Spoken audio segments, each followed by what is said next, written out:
Hello and welcome to Spoonie Space, our weekly web-based show. By Spoonies for Spoonies. You may be asking yourself, what is a Spoonie? A Spoonie is someone who has a chronic illness. So our show is brought to you by people with chronic illnesses for people for chronic illnesses.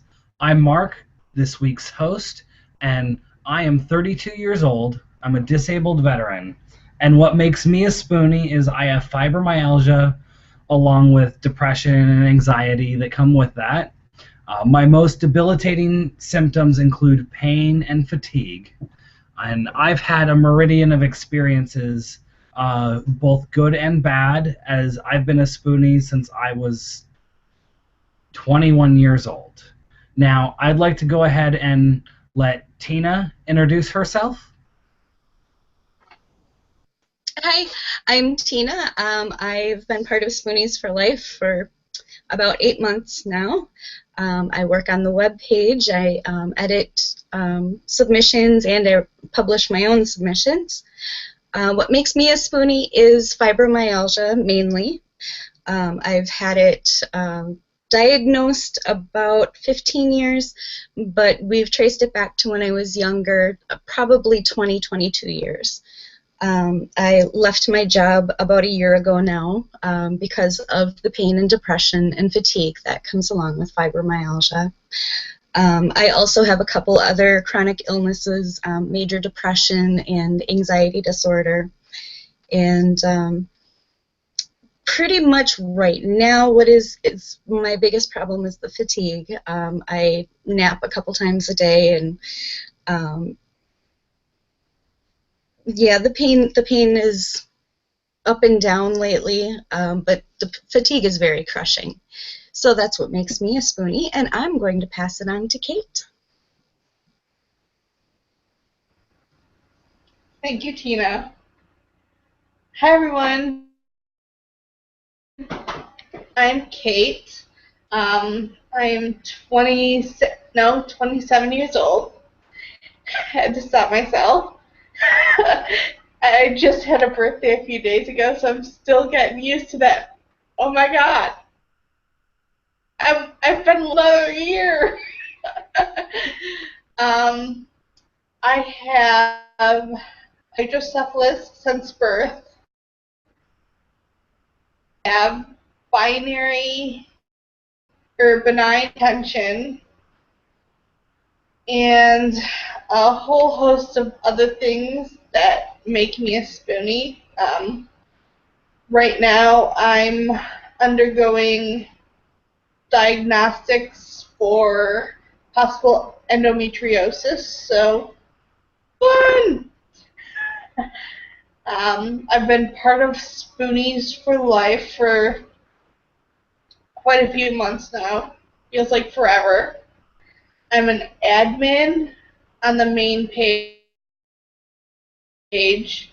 in the closed group. I'm a panelist here, and then that's me. I'll pass it along to Kathy. Hi everyone, I'm Katherine, and I'm a 54-year-old empty nester. I've been a Spoonie probably over half my life. I can easily say that. What makes me a Spoonie is I have fibromyalgia and Hashimoto's, and a whole nother alphabet soup of syndromes and symptoms and craziness. My biggest challenge is I am a caregiver for a Spoonie, and that's twice the challenge every day. I've been a part of this group probably a year now, and it has been a lifesaver for me. It's just been there for me every time I've needed it. So I will pass this back to Marc. Thank you. And today's show, we are talking all about experiences, the extreme on both sides, the best experiences we've had where people have gone the extra mile or helped us out or something, and the worst. And we'd like to go ahead and touch on some of these worsts, and I'm going to go ahead and first read a couple here of these comments, just kind of get an idea of what people have said, because we posted this question on our main page and got over 30 responses. Here, Julie says, I've countless times been told you don't look sick. Dealing with professional agencies or people who don't expect more physically possible, and the repercussions of that behavior. Dealing with trauma and treatment. It's verbal abuse. It's like saying she's just lazy, etc. It's these worst experiences here don't have to be huge. Words can last a lifetime, and you can really do a lot of damage with them. And there's a lot of these comments that ring very similar, so we're not going to read all of those. But that one was pretty well summarized it up as far as the verbal abuse that some of the Spoonies get. I'd like to go ahead and see how some of our other Spoonies may have received that. Tina, what have you experienced in that regard? In the beginning, especially when I was still looking for a diagnosis and didn't really have a lot of answers, I did get a lot of the worst being, it's all in your head, or you're trying to get out of doing something. I did end up divorcing after a 7-year marriage because my ex-husband couldn't accept the depression. He couldn't accept the anxiety that was just basically crippling at the time, which was all caused because I was in pain constantly, and nobody had an answer for me why. And so he did have a lot of verbal things such as, you're just making it up, you're being lazy. So for me, the worst as far as that, my family's been a little bit better. I find my dad and my grandfathers were a little bit more resistant to understanding, and although they didn't outright say it, sometimes the worst can be just the looks you get, or the raised eyebrow, or the roll the eyes and shake the head. So I would definitely agree with that comment for being some of the worst. Kate?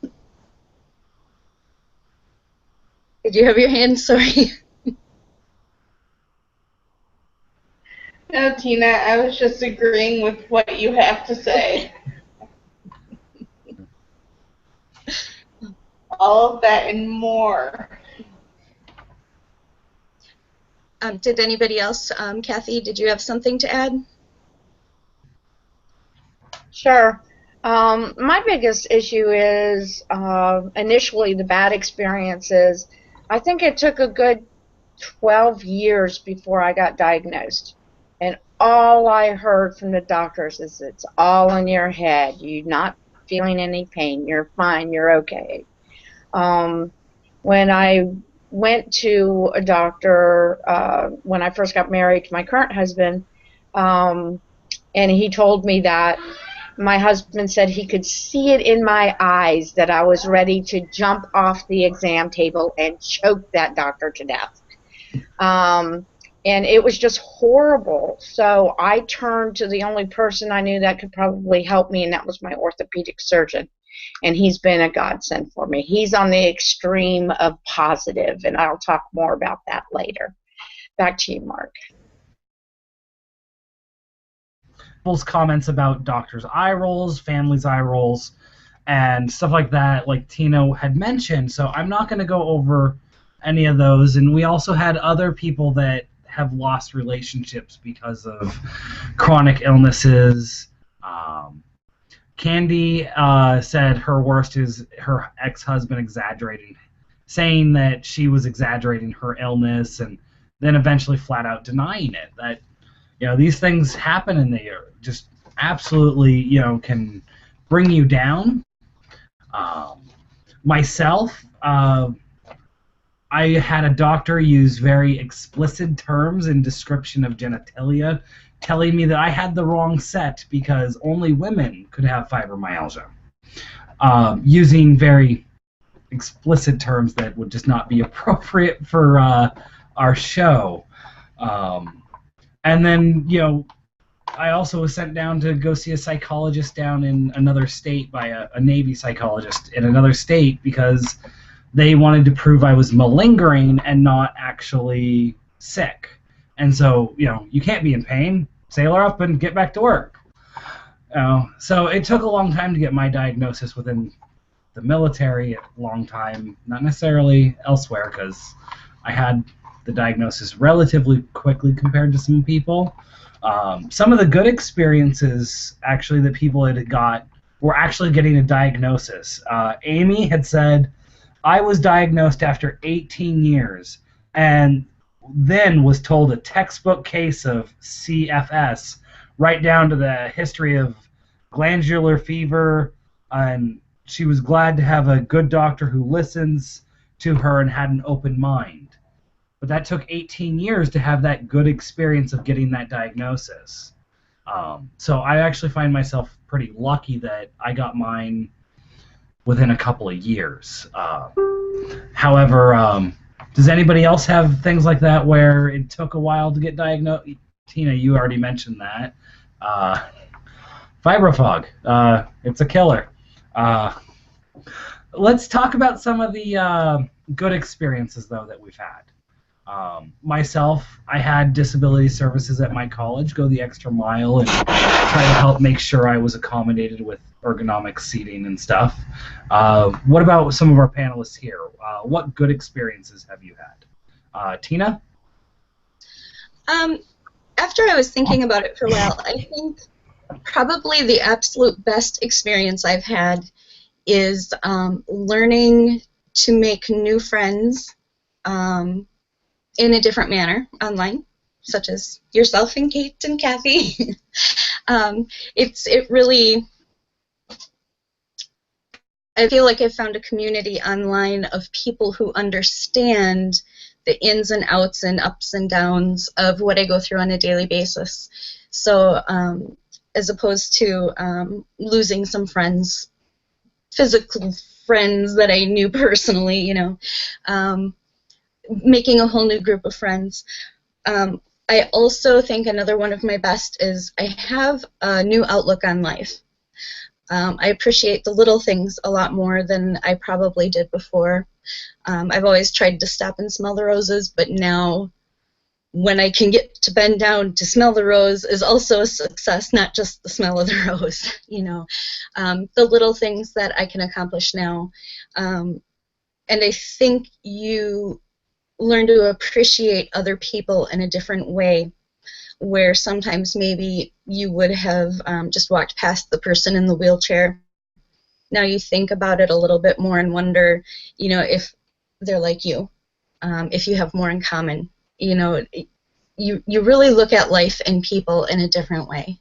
And that's one of the things I think really deeply is one of my best. So, anybody else? Kathy, do you have a best? Yeah, once I got diagnosed, my parents were very supportive. My husband was kind of on the fence, but he finally got educated, and now he's very, very supportive. So I'm extremely blessed in that regard. But my biggest blessing was finding Spoonies for Life and making that online connection with people who know what I'm going through, have felt what I'm going through, who understand what I'm going through. And then becoming actively involved with the group and trying to be a part of something as quality to my life. I know that much. And so I would say that that's probably the best extreme that I've experienced with this whole illness. I try to do what Kristina does. I try to take life one day at a time, and I'm not afraid to overextend myself to enjoy life. Like, I want to go skydiving and I want to go whitewater rafting, and I know I'll probably a week afterwards. But, I'm preparing. We're going on a river cruise in Holland next year. So I'm preparing for that and hoping to get stronger so that way I can walk through the tulips or tiptoe through them and enjoy myself and have fun with my husband and my mother. So it's a lot going on, and again, after losing my father last year, I do take everything one day at a time. Kate? Thank you, Kathy. Well, like Kathy said, education. One of my last brain surgeries with my shunts, my aunt and uncle had come to the hospital.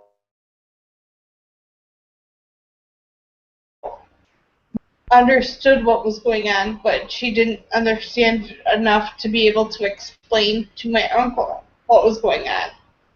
And he kept asking her questions. So that night, when they went home, my aunt sat down and she pulled up all this research. She read like crazy. The next day, she came to the hospital to see me, and she started asking me questions like, is this right? Is what I read accurate? Was this a good source? And I reaffirmed. She, in turn, educated her husband, and then the next weekend, they were home at the farm where my grandparents live, and the rest of the family was up. So she educated the whole family about hydrocephalus and shunts and why I keep going through the shunt surgeries. So, I mean, that was a huge blessing. Huge, huge thing. And like Kathy and Tina have said, finding Spoonies for Life, making those online connections, doing stuff within the community that has given my life purpose, I now have something to do. I have a plan. I have a goal. I have, yeah, back to you. Thank you. Yes, and other people here on the comments have said the same thing as far as some of the bests. The best thing I found is so many friends who have similar conditions who can understand. When I say I need to sit down or take a break, they just accept it, and that can be huge. It doesn't take a lot for it to impress a Spoonie, those little things can matter a lot because we need that break, and it makes our life easier. And finding those connections with people that understand, help me out a lot. That's why I do what I do here in the Spoonie group myself, hosting and adminning and etc. And I was reading through these comments here, and there is one comment that really struck me as someone going really above and beyond and really helped a Spoonie out. And their good experience, this was Kat, said, my best friend helps out without being asked. I had a colonoscopy the other day, and I didn't react well to the anesthesia. So my best friend had to help me getting dressed, including underwear after the surgery. She helped me shower because I couldn't stand up without holding on to something. That, is a friend that just went the super extra mile and did something amazing for that Spoonie. Sorry, caught myself off guard there. Were there any other good, great, extraordinary experiences anybody here in our panelists have had? Yes, Tina. I've always been in the area of working with people with disabilities, everything from doing therapy with children who have just been diagnosed on the autism spectrum to helping adults in the workplace or learning to live on their own. And I've always been one to very strongly advocate for the people I've worked with. I've found a positive for myself in learning to advocate for us Spoonies, those with chronic illnesses, and to help educate people on people that have invisible illnesses. Whereas the people that I typically worked with, you could tell there was a disability involved. With most of us, you can't tell. You wouldn't know if you passed them on the street. And so I've found, for one of my best, a passion for educating others on invisible illnesses. And having left my job where I was helping people with autism, I was feeling a very big void, and then realized that I could come and do this for us as well. So that's one of my other bests. Anybody? Well, back to you, Mark. Thank you. Yes, and I found, helping out with education and stuff like that has really helped give me a purpose. And when you find that purpose, it really is a best, because it helps you move on with your day, keep going. I know this show seems like it's been a little short today, but our topic was a little hard because the extremes don't happen every day, and that's what makes them the extremes, is they're on both sides, the good and bad. So we didn't have a lot of them, and unfortunately a lot of them were the same as far as our comments, because unfortunately some of it's universal. When people don't understand you, or talk down to you, or call you names just because of your medical condition, can be a worst, no matter how many times or how often it happens. And if it happens more often, it makes it that much worse for that person being that much prolific. So I hope you enjoyed our short show today. And don't forget to subscribe to our YouTube channel to watch every week our weekly shows, plus any other random educational and fun videos that we put up as well. Thank you, and have a wonderful day.